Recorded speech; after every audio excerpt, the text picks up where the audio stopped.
Okay, built into this software is a number of different icons that you can use. So if we click on the side here to the assets, and if you don't see this, it might be because the sometimes the menu is hidden.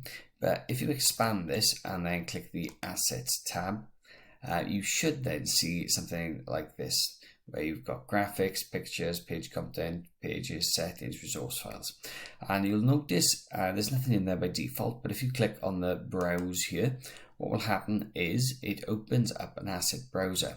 And what this allows you to do is choose a range of different pre-made assets. And there's lots of different things in here, and there's lots of different categories there going down the side as well.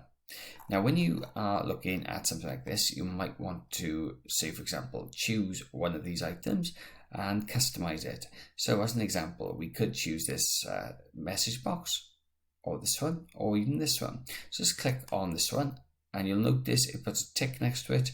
Let's click on this one, and let's click on this one. Now, as you keep on adding these in, it adds it into the graphics column on the left here. And when we click on close, what we can then do is we can click, hold down, drag, and drop these into our website. And these can be used pretty much anywhere we want. Now, if we need to change this at all, what you can do is you can double click on it.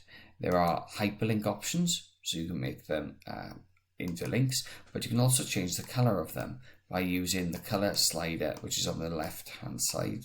Sorry, the right-hand side. And as you can see, as I'm going through the different color options, the actual item is changing color as well.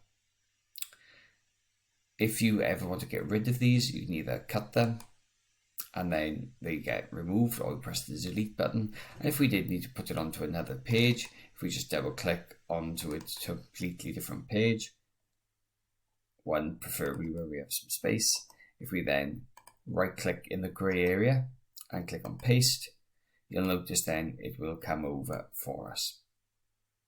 So these are different graphic options which are available to you built in for Serif Web Plus.